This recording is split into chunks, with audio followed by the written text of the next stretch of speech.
Hi everyone, in today's video we will be discussing risk-based testing. What is a risk? A risk is basically a chance that something unforeseen happens that is going to cause us some sort of like a loss in availability of our system, or anything that could derail our plans, right? So in a software development environment, our goal is to be able to start um, you know beginning. This is the beginning of our project. We want to kind of keep going with our milestones till we reach to production. We want to be able to successfully implement our product with the least amount of bugs, hopefully no bugs, and we want it to go on time and within budget. So time is of essence. Okay, budget is of essence, quality. So all three of this are going to be our driving factors, and we want to make sure that the product we deliver meets the requirements of our client or our business partners. So that is our ideal scenario. But from the time we start, from the time we begin, there are going to be a number of obstacles that could happen that could derail this plan. Either it could cause a delay in delivering the product, or it could cause us to deliver a product with defects, some as serious as to stop even our planned production date. So the goal of this entire quality process is to make sure that we are aware and we are well informed, and we take informed decisions to minimize the risk so that we can continue to proceed as per our plan. So but that happens only if we anticipate some of these problems. So that brings us to thinking about risks that we can either assume in our project. We could mitigate some of the risks and have some contingency planning in place, or we could assume the risk and keep going. So but we want that to be not in hindsight. We want to make sure that we are thinking about it as we are planning our testing strategy. So at this point, we know how to write a test plan, test case. We know about functional, non-functional. We know about various types of tests and various methodologies. So along with all these in our toolbox, we want to make sure that we are also considering risks based upon the nature of the product, or maybe something that is probably going on as an industry, or something with the company. It could be something to do with an external vendor we are connecting to. So for example, let us say that we have an application A. Let us say it calls to 3 vendor products. It is using PayPal, it uses DocuSign for getting signatures, and then maybe it is working with the BMV to get some credit reports. Or not even BMV. Let us say like it is working with the credit union, Experian.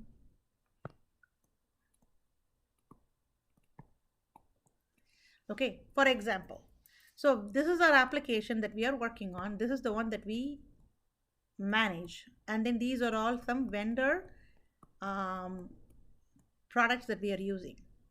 So if you think about risk, there is a chance that this integration between our application and the DocuSign could go down.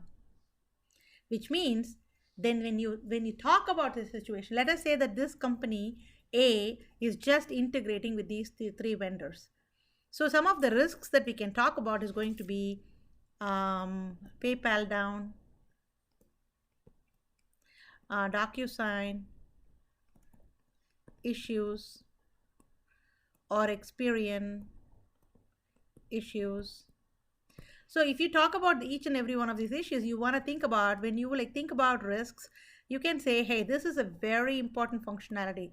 My customers all have to be able to do an e-signature in order to be able to proceed with that particular scenario. Like it could be a closing title agency or something. Unless you sign the title on time, the transaction is going to be not valid anymore. So for a closing title agency or a closing, what do you call that? Like for a home mortgage closing agency, that functionality of getting all the signature on time, or it could be like a court situation where like all the parties have to sign so that something can become a judgment entry. So that signature is going to be really, really, really vital for us to be able to conclude that transaction. So if that system is down, if you are not able to get the signature on time, that is a big red flag. Okay, so that is a big, but then you talk about, okay, what is the chance that it could happen? Is it a high risk? Yes. So you want to think about high, medium, what type of risk it is. It is a high risk because of the company that DocuSign has been in the business for a long time. Maybe it is a low probability.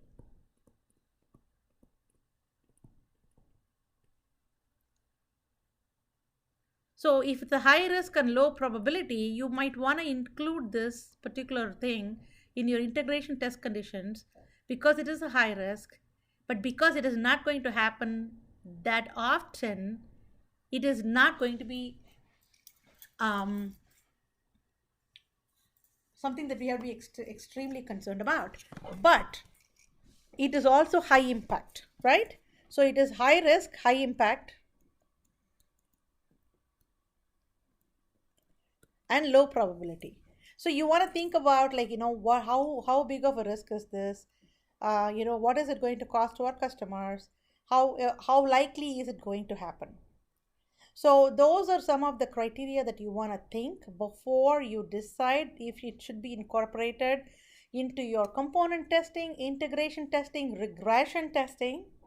Like for example, if let us say your credit score is absolutely important for this mortgage application that is being worked on by a company, if the credit score is going to drive everything and we are not able to get the credit score on time, can we still give them an estimate without the credit score?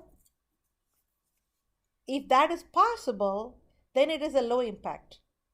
Without that particular connection, if we cannot proceed, that is a showstopper. For example, somebody is trying to buy like DoorDash. Let's say the application we are testing is DoorDash. You're trying to use PayPal as a system, or you're using like credit card as your payment method, and then that system doesn't work. Can the transaction go through? No. That means if that connectivity is dropped, there is no way the transaction can conclude. So it's a high impact, it's a high risk, and it has to be tested as part of your integration and regression. So this is basically like what we are looking at. So in your book, you can see that there is a little before the defect report in that chapter about like defect management. You can see a portion that talks about risk management, and whatever they have given there in the risk management, I have put together into a risk assessment matrix. So anytime there is some risk, we talk about you want to like put it in a matrix and then actually as a team come up with all the risks and see how likely it is, and if so, what is the option for us? How do we mitigate that risk? So we could have a test number. So I'm just gonna like make this fake thing, right? So this is going to be DocuSign. Let me just make it like normal e-signature down. So if my product is going to be, let's just take like one example. Let us say this is like a closing company. E-signature is really important and critical. It's a high impact. The likelihood it could be moderately possible. Let us say if that is the case, then we have to figure out what do we do to mitigate it. So maybe there is something that can happen in the background. So we want to like talk about what is the mitigation strategy for that, and then how do we want to prioritize that? Do we want to like write more requirements around it? Should there be a message to the users that at this time e-signature is down, so you will be getting the document within 24 hours or something like that? Add a requirement for this scenario. or something like that. So we can say this is a priority. It's a priority is the last thing. So let's say payment portal down. We could have a risk where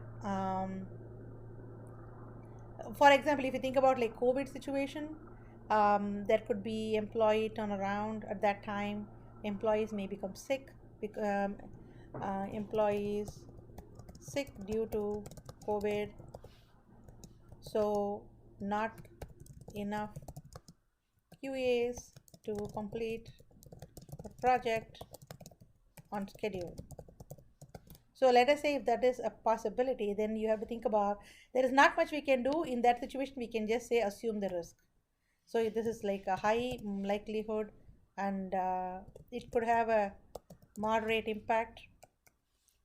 So I'm just like giving you ideas about like what can happen. Even that is a big problem to meet your deadline. So we could just say here that work with other teams to pool QA resources, or stagger release dates, so at least some product gets released. Okay, so what this means is like if you don't have enough QAs, maybe we could just do like partial releases instead of waiting for the whole thing to go. Because if you're going to like put together all of your requirements into like one bucket and then have that being tested by the QAs and then goes as one release, it may take a much longer time instead of doing like small increments. So that's one thought. I'm not saying like these are like perfect, but it'll give you an idea like not having enough staff could be an issue, a risk for the project. So who is going to work on the risk assessment matrix? The entire project team has to sit down, and this risk assessment matrix can be used as an input to decide what is the high functionality that you have to test. For example, in my thought process, these guys that are high impact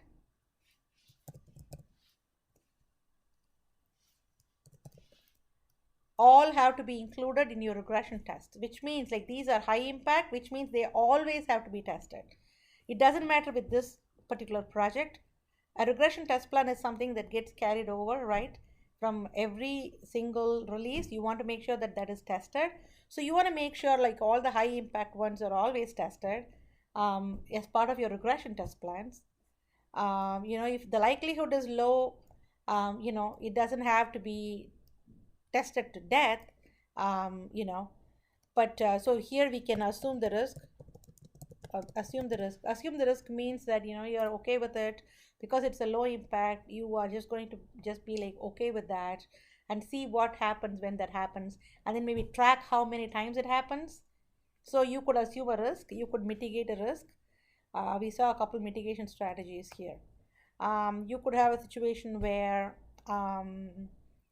your risk could be that you could have like a changing component that has not been modified in 10 years and no subject matter experts available. So if the QA, if a developer says that, hey, we are touching a component, nobody has touched it, nobody knows about it, there are no subject matter experts, okay, and they are just going to touch it, there is a good likelihood that it could open up a can of worms, which could cause so this could be moderate impact. So maybe we could work with other teams to get subject matter expert to consult on project, so something like that. So that could be one. So you may think like, what does this have to do with me as a QA? You need to know that if somebody has not touched a component in a long time, that is something that you want to make sure that you're testing extensively if anybody touches it. So it has to be in your regression, integration testing. It is something that is being brought into limelight. So you want to make sure that you are paying attention to the impact. What kind of an impact is it going to cause to your project if that part doesn't work, and then make sure that you're including it. Depending upon like how deeply you want to test depends upon the likelihood of that happening. So here I would say high priority is not having enough QAs. This probably is high impact. High is really important, right? This is number one, this is number two, three, and four. So it's just like this kind of a ranking happens as a team. What do I mean by a team? The project manager has to be there, the developers have to be there, the tech lead, QA lead. If you have an architect, that person has to be there. Everybody participates to come up with the risks that are there for their particular product. The risk could be with the resources, it could be with it could be with um, specific components, it could be with you know um, an integration point, it could be anything that can cause us to not be able to deliver a quality product on time on a specific timeline is going to be considered a risk.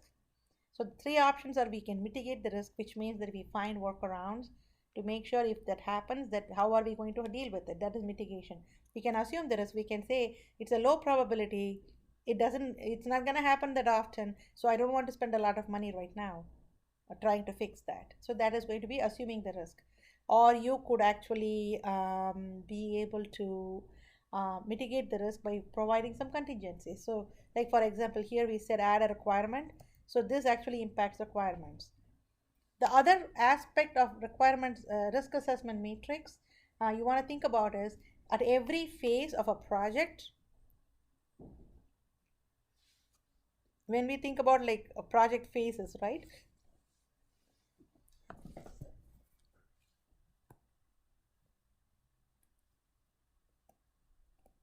Estimate, requirements gathering, then development, QA, production. At every phase there has to be a sign off. Okay, whenever there is a handoff, there has to be a sign off.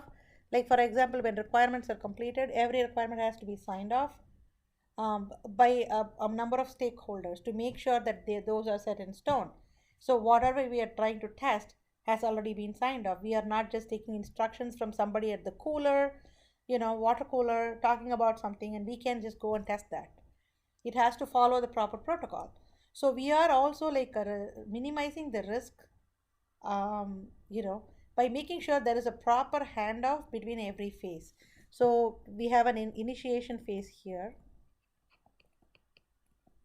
For example, they may be like saying, hey, we want to include e-signature of documents, and then they may come up and like add 10 more things saying like, we just not want to do only this document, we want to e-sign all these documents. So if that was never there as part of the initiation and estimation phase, and it is coming into the requirement phase suddenly, it has to go back to the estimation process. There has to be proper process has to be followed, due diligence has to be given, and then it has to be documented, signed off, and we have to change the project timeline to include those additional requirements. So risk is not just like how we test, it is also about like how we manage the project. Having proper sign-offs at every single checkpoint is absolutely important. There has to be an official sign-off in every single phase to know that we have delivered what we agreed to. So that is also another way to reduce the risk of rework later on in the process. So like I just explained about like the risk matrix, I will be like uploading this to the instructions also. Just make sure that you understand that every project is going to have risks. Some are going to be low impact, medium impact, some will be high impact. So, and depending on the combination of the likelihood of something happening and the impact, we would decide what kind of risks we are going to assume, what are we going to like mitigate, and what type of contingency planning are we going to do around it. And then it could impact any of the different phases of the project. So we have to make sure this is done as a team, and it should be one of the input that we take when we create our test cases. When we think about our test strategy, risk should be part of the test strategy. I hope you found this video useful. Thanks and have a great day.